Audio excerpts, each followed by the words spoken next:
we're already expats, so there's already that layer of being separate from your family, and of course New Zealand is just way out here in the middle of the ocean, so it does feel really far away sometimes. And then there's another layer of being, kind of not like the other, and your race is different than the people around you. And then there's another layer of being a woman of color. So there's a lot of layers.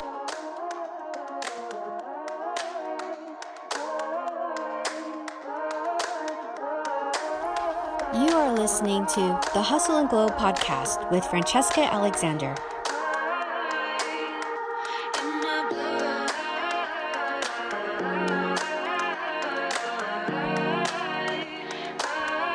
Hey everyone. So today is my Saturday the 7th. In the States, it is probably evening, Friday the 6th. And we still don't know. And weeks and weeks ago, I did this amazing conversation with Sandra Washington, who was lovely enough to come on my podcast. She lives here in Auckland, New Zealand, but is from the States, and you're going to get to know her a little bit. And she was absolutely the exact person I needed to get through another wave of racial trauma. And I talk a little bit about this, and really what I am discovering is that any sort of trauma, racial trauma, I think for women of color in business, it seems to stop the progression of where we're going. And I want to make this year a couple of actually episodes this year addressing that, because what can happen when you're in that space is that we stop in our tracks. We're dealing with trying to function during this trauma. And there's a lot of triggering moments from colleagues, people that say they mean well, and ask the wrong questions and put us in, positions where we have to respond. And it's a lot of work. What I mean about all of that is that the lot of work component is that we have to function while we are being spoke to in a way where we have to explain ourselves.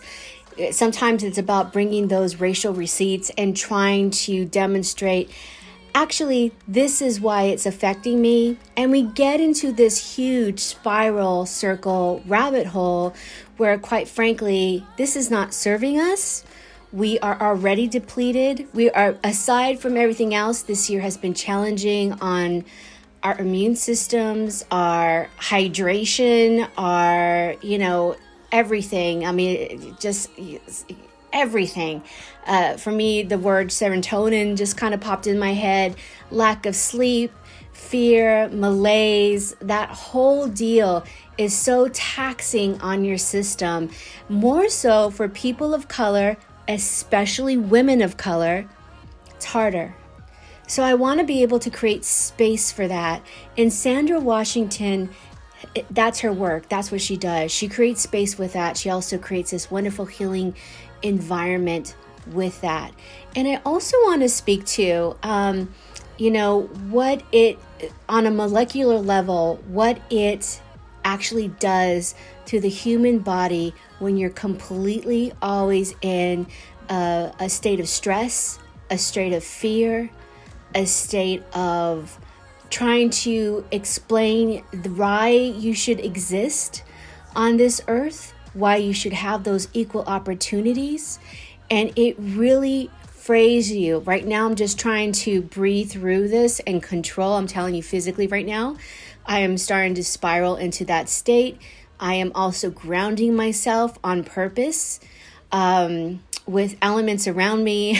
It sounds so hippie-ish, but I got my little crystals here.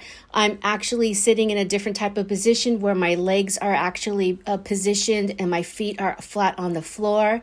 And I'm holding my ground while I'm saying this because it is that serious in terms of just trying to gain my control back, being a leader in this moment, trying to control what my intentions are for this particular podcast.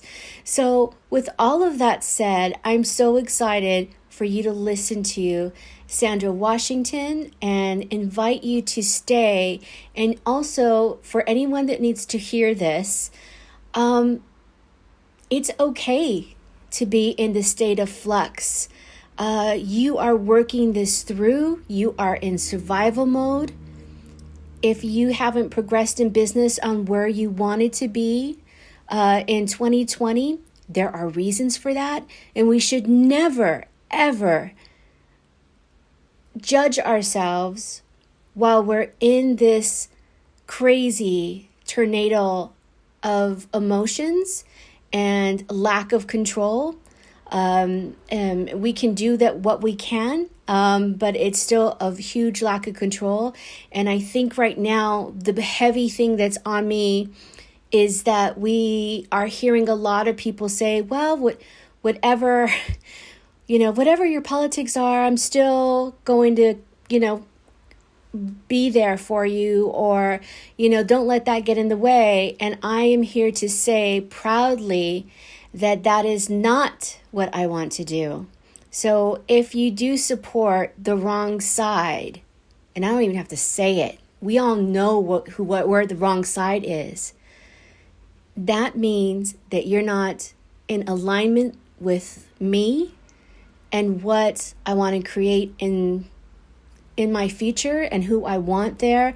But aside from that, there is a serious problem here. It's not so much the election, because there has never been a policy in the last 4 years that actually came to fruition. There's no healthcare, there's no infrastructure, there's no anything that actually came out of this.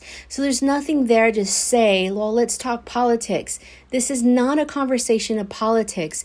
This is a conversation about morality, white supremacy, and human rights and human equality for everyone.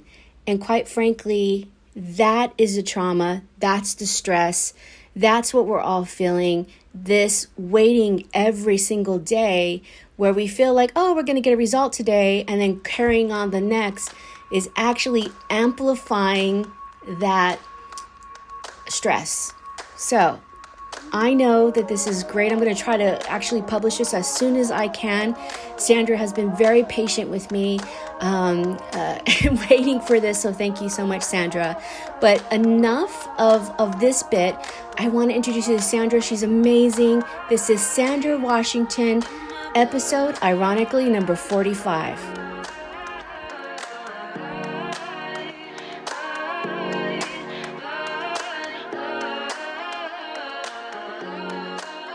Hello and welcome, everybody. I'm really excited about this guest. Very excited since I saw Sandra's Instagram page and found out that she was another American living in New Zealand. So definitely started watching her, and what she had out there was really inspirational, especially during this time. But what I'll do is I'm going to introduce you now to Sandra Washington, who is a spiritual well-being coach and mentor.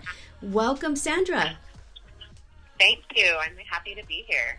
Oh, very good. I'm excited because I really, I think in this time of 2020, I don't even know what to call this year or this particular time point, because it keeps changing. I mean, even after this weekend, there's a huge change in America and things are happening. They're different. But what I liked about you is that you really are real about how you're feeling at the time. Which I really appreciate. It's for me, I need to see a bit more realness and less, fluffy, perfect images. And I really liked your perspective. So just tell me a little bit about your content, what you're doing, what your intention is for this season. Oh, that's the perfect question to ask, because I just did a little bit of reflecting about this very thing. Just like everybody else, this year has definitely turned my life upside down in a lot of different ways. And it has also helped me to, integrate the things that I find really true to my heart and really important in more meaningful and tangible ways. So I'm looking at it as, yes, a very chaotic and painful year in a lot of ways, but also a year that helped me clarify and ground a little bit. So, yeah, I'm actually just in the middle of creating and delivering a course right now that is all about creating new, fresh energy for next year. And just kind of in my own life, I've been looking at what has been serving me really well this year in terms of my outlook, my mindset, the practices and rituals that I use that support me, and then what I'm really ready to let go for good. Because a lot of things have been taken away from us this year, but some of those things I don't really want to integrate back into my life. So I've been making a lot of intentional reflective notes and moves in directions that support the things that I do want to keep, and let go and leave behind the things that I'm ready to be finished with. So that's something that actually I really am trying to push through to get to that next level of planning and really getting to where I'd like to go. And for me, what you said absolutely resonates. That there are some things that I don't want to, come back, since, things that we have lost, and just really shaping it to be a better, I suppose, lifestyle, a better way of life. One of the things that I keep getting stuck on is when I get into that, either it's a political spiral or a social justice spiral. I tend to get there, and I get really, really stuck in that space where the anger is almost debilitating, where I can't move forward. Yeah. And so I'm just wondering, how do you move through that? It's a constant daily practice, absolutely. And I think as a woman of color, you have to have some pretty strong boundaries around when and how you engage with what's going on a global scale. I think for me personally, I want to be involved. I want to be active. I want to be supportive of my fellow people of color out there. But I also know that I need self-nourishment in order to do that. So part of what I've learned this year about myself is that we each have roles. We have these roles in society, and not all of us can be the ones that are out there on the front lines and doing the work on a really public, open basis. And there's a spectrum for all of us in terms of that. And so I've really learned that for me to be engaged in the best way, it's to support people in coming back to their truth so that they can move into life, into political situations, into racially charged situations, into anything that they face with that connection to their core truths. So I'm seeing that more as my role these days. And then personally, that helps me feel really supported and engaged, is providing that support for the community. And then in terms of moving through emotions, I think we have to just give ourselves a break. I think, again, as a person of color, it is not easy right now. It never has been, and it especially is not right now. And so when you're feeling those feelings of emotion, those really strong anger, trying to get to the root of where that's coming from and giving yourself a little bit of love and nourishment to whatever the need is, the feeling or the need that is not being met from that emotion. So that's what I do. That's the system that I go through personally, and that might be through journaling, that might be through chatting with a friend, that might be through working with a healer, a therapist, or a coach. And I find that usually there's a root underneath those really, really strong emotions. And there have absolutely been times this year where I felt totally overwhelmed with strong emotion, and giving myself a little bit of grace to find that root, that it doesn't have to be found today. It's sometimes okay to just be in that emotion experience the anger and the sadness and the frustration. Yeah, So, I do recognize that, and I think that before I had a quick phone call with Sandra to see if she'd be interested in doing my podcast, and we got on real quickly. We had all of these little tidbits, and I literally put on sticky notes for today, like things to bring us back to. And one of them was, and this was very triggering for me, is that racism was in New Zealand. Racism sometimes seems to be labeled as an American problem. And my experience here, that's absolutely not the case. It's very subtle here, and I've heard the differences even from news organizations or even on social media where they've comparative, American racism versus UK racism, and UK is very subtle, very microaggression kind of centric, and American racism is very much in your face. How do you feel about the culture here? Would you say it's heavily influenced by America, but it's also very much persuaded by, at least in business, the UK element? Then of course there is the native culture here, the Māori culture. But I'm just wondering, what do you feel like that whole influence is here, and how do you walk through, or have you experienced racism in New Zealand as well? Yeah, I mean, I think it's absolutely like any Western country that there is absolutely racism here. It's not just an American problem. And yes, I have, experienced some of the same things that I experienced back home, and some different things. And one thing that I also noticed, though, here is that when I do come across other Black people in New Zealand, there's a really beautiful solidarity that happens, even if it's just passing on the street. There always seems to be a conversation, or a hey, or a where are you from, and so I do feel that solidarity, and especially during the Black Lives Matter marches earlier this year, to see the Kiwis coming together to support that was really encouraging to me. So I think just like any Western country, it's integrated into the systems of society here, just like it is in America, just like it is in the UK.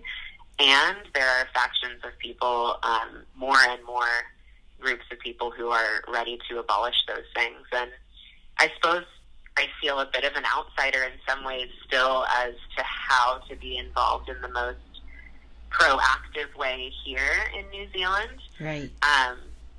I think I'm an American at heart still, so a lot of my focus is there.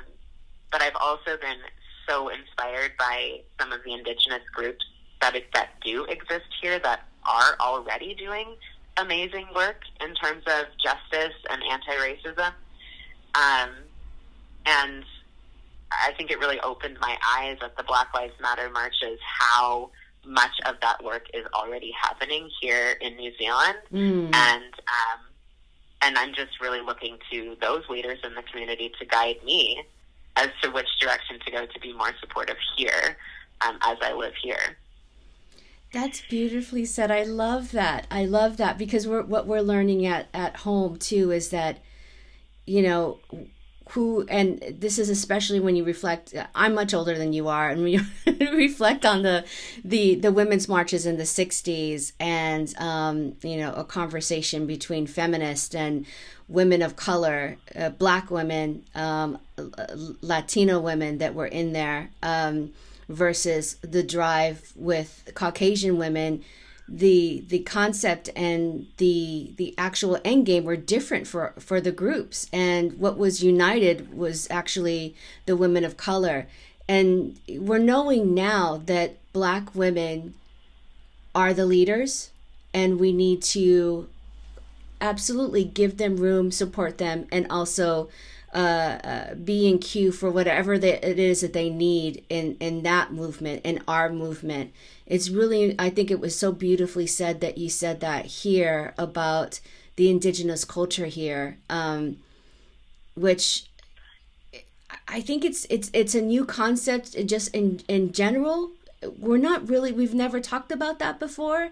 And I'm partially, I am, partially or half indigenous myself. So it was very moving to hear you say that. Yeah, it's been spectacular to me. There's been some people who have directed me to the leaders in those communities, and that, the resources are right here in New Zealand. And I think that's the same thing, again, in everywhere in the world. The resources are here. The people are here who have been doing this work in this community. And it's just our job to go seek those people out, to seek those resources out so that we can do our best to support. I see, myself, again, not as, I want to look to them as how can I best support New Zealand? How can I support the nature? How can I support the community? How can I support the Indigenous people? Because they know best. I can't come in as an outsider and say that. And I think as a Black woman, yes, there's so much oppression that is experienced in my life and in the lives of Black women. And we can also really come together and learn from other communities who are also being oppressed. And to me, that's what's needed, is those connections across communities. Right. And, this is also kind of, it leads me to the second sort of little sticky note that I had out here. And what I was really concerned at the time that we talked about is that I was seeing people post these very traumatic events that were happening now. I mean, and it's a huge, vast scale. It's from anything from going into a store where we're going to see somebody either not wearing a mask and then racially attacking somebody, or the car riding in your neighborhood like, you don't live here, get out. All of these things, and people are starting to film them almost like they're trying to show other people, this exists, this happens, I'm going to shame you on social media. But what I see and what I feel after I watch this is that it's almost like a boomerang effect. It's very like it charges in the center of me, and I'm so angry and I can't get past it. And then of course the algorithm starts to pick up on what you're watching. So guess what's in your news feed now, right? It's just like you're really ensconced in this and you're in it. And it's hard to break out of it. And, getting those racial receipts. Actually, before any of this was happening, I think a couple of podcasts I wanted to do, I was collecting news clippings, articles, anything that I heard. I was just collecting everything so I could put on the podcast. So I was doing my form of collecting receipts. What is your take on that?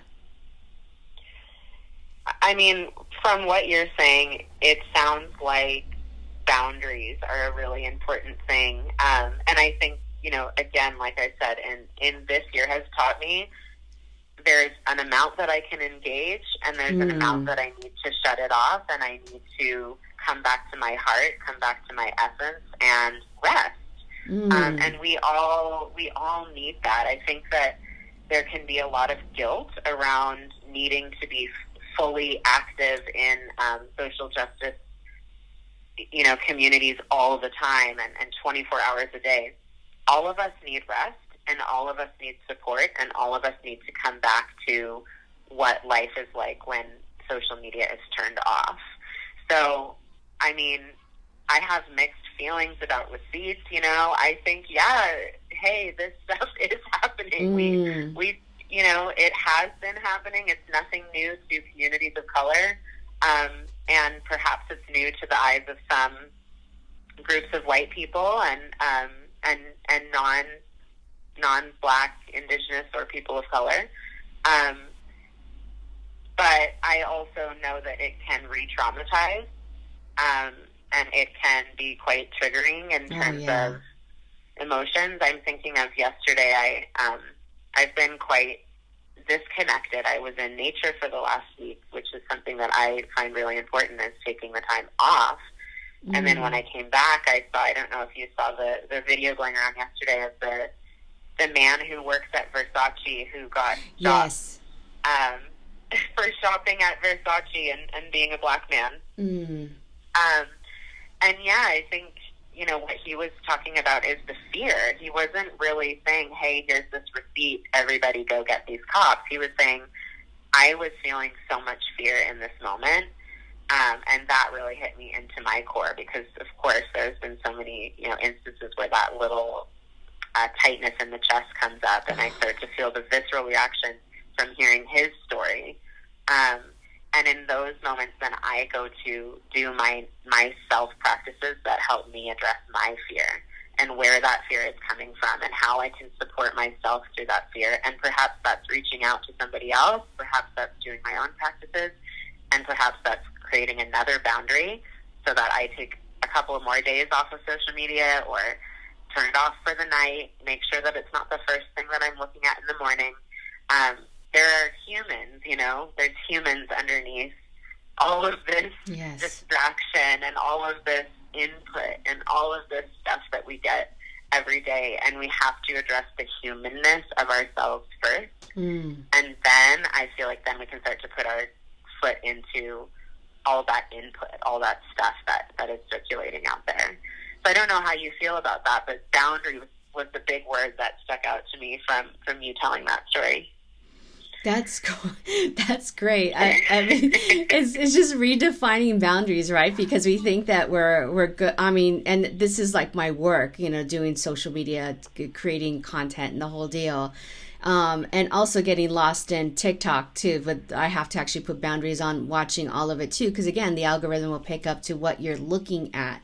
So it's almost like self-imposed boundaries is what you're referring to. Is that right? Yes, absolutely. You have to make sure, like I can't even get a TikTok. I'm not even going there. I do also think I might be too old for TikTok. You're not. You're absolutely not. There's actually a whole collective group of people in their 50s and 60s. They got it. They understand it. And it's amazing. Oh, amazing. Yeah. Okay. Well, it's one of my boundaries. So, but yeah, I have Instagram and I have a Facebook for my business, and that's it. Yeah. For me, that's as much as I can handle. And I really try to be tuned into myself when I notice that my mind is going crazy and repeating and thinking about the thing I saw yesterday. And I really know I need a personal imposed boundary when the first thing I do in the morning is grab my phone and start flicking through and start being influenced, because that's really what we're doing. Is every time we go onto our social media, we're being influenced. We're opening ourselves up to input from the rest of the world. Yes. And so I do want to hear the input from the rest of the world, but I want to do that from a grounded place. I want to do that from a place where I feel ready for it. I feel ready to turn on Instagram. So, it's something that I work on too. There's absolutely weeks that I go by and every morning I look at my phone and then I'm like, what, that's enough. I need to change this because it's not starting my day out in a way where I'm connected to me. It's starting my day out where I might be taking on other people's trauma, really intensely feeling the ancestral trauma that comes up when we watch these videos, or getting angry because there's another video of someone doing something insane, or, I don't listen at all to Trump, so I don't know, that's just me, but I can't listen to a word he says. So, that's another self-imposed boundary, but exploring those, and I do a lot of that work with people in my coaching business is where do you want to put boundaries up, and how do you actually do that? This is perfect because this leads me to the question. Tell us how, when we're working with you, like how does it, from a person of color perspective, or even just what you're offering now, what does that look like? What do you dive into? Oh, all the good stuff. Depth is one of my core values. So I've never really been one to stick on the surface of things, even in small talk conversations. So yeah, we just go deeper than the surface, and that can mean a lot of different things. But people who work with me are going to get a true understanding of all of the intersectionalities of you as a person. And I think that's what sets me apart from from a lot of people, because, you know, I do have the experience of being a Black woman in the wellness industry. I have experience of being someone who's not a Lululemon model in the wellness industry. You know, I have a bigger body. I don't really look like typical yogis or spiritual people. And so I understand that it can feel like a very exclusive place, and it can feel like a very unwelcoming place. And so one of the things that pains me a lot is knowing that there are people out there who don't dip their toe into self-exploration because they don't feel welcome to do that. And so in my space, and the whole reason I've stepped out to create this space, is to have it be a welcoming space for everybody, no matter what your background, no matter what your experience is, that I can hold you as you and celebrate you as you, and that we can dive into whatever aspect of life is not feeling aligned for you, right, and bring it back into alignment. And alignment to me simply means making sure you're taking actions that are in accordance with your deepest values. And so that's the work I do with people, whether that be through coaching, through yoga, through meditation, through any of the other modalities that I use.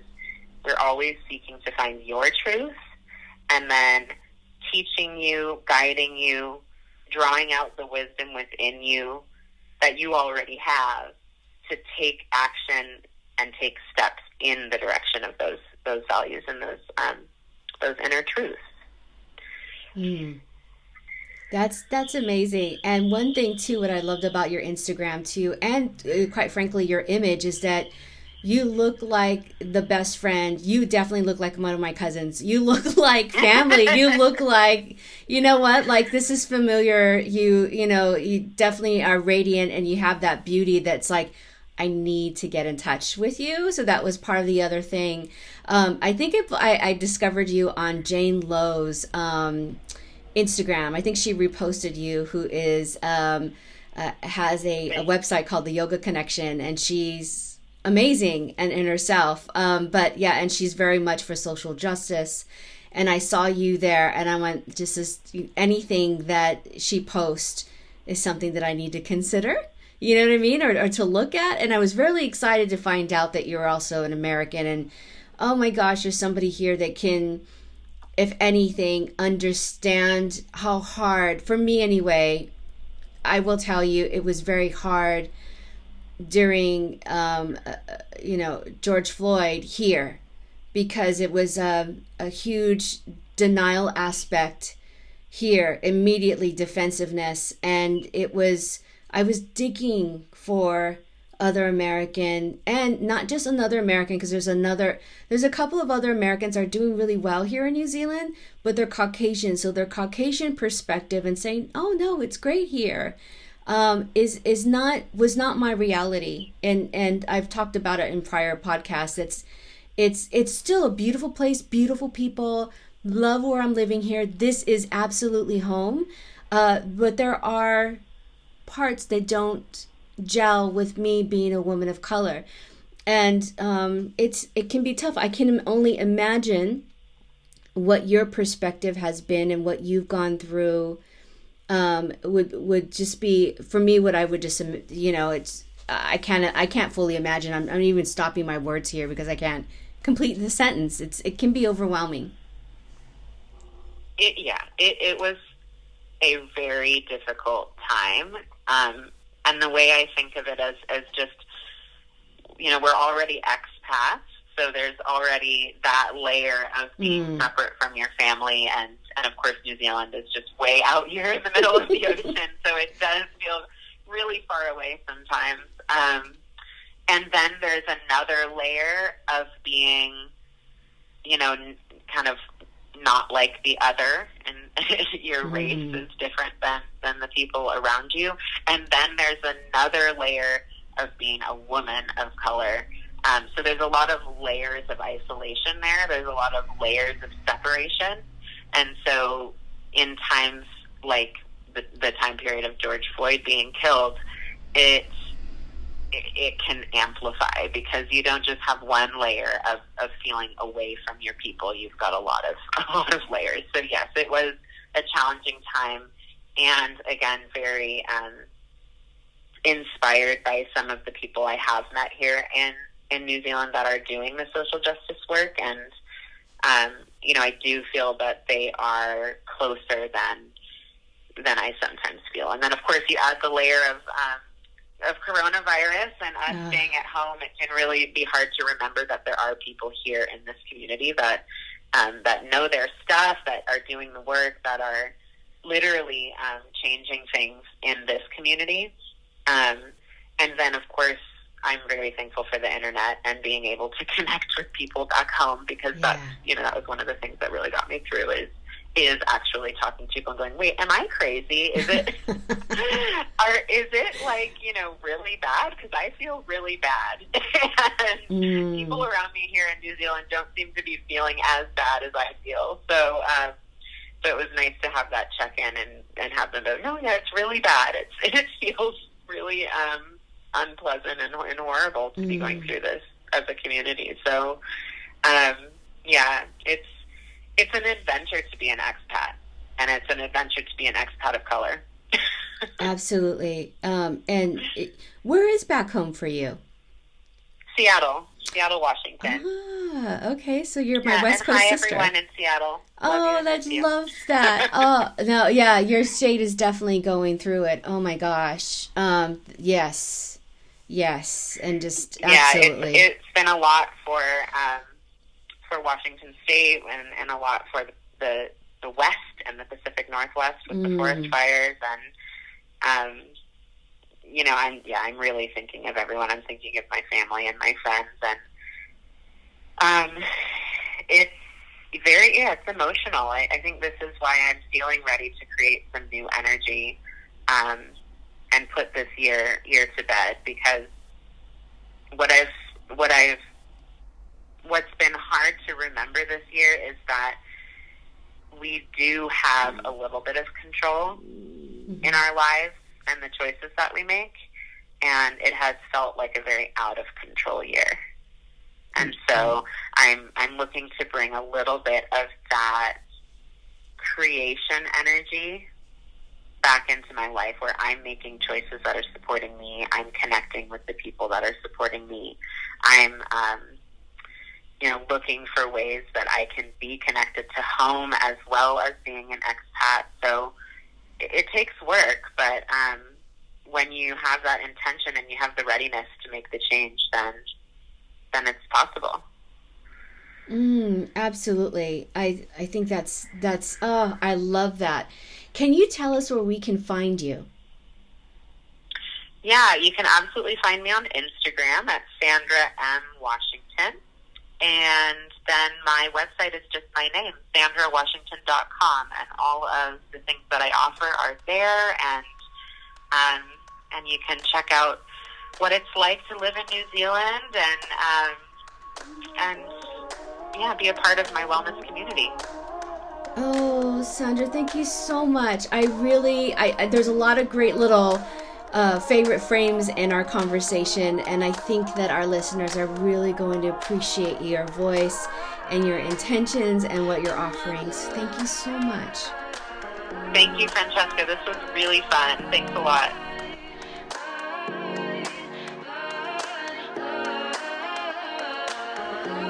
Thanks for listening, but before you go, I want to include an exclusive free offer for my listeners. I know, as an online business owner and owner of a marketing agency, that planning your social media like Instagram or LinkedIn can be exhausting, or you don't have the time or energy to get this done. Let me take this off your plate. Our wish for you is to make life just a little bit easier.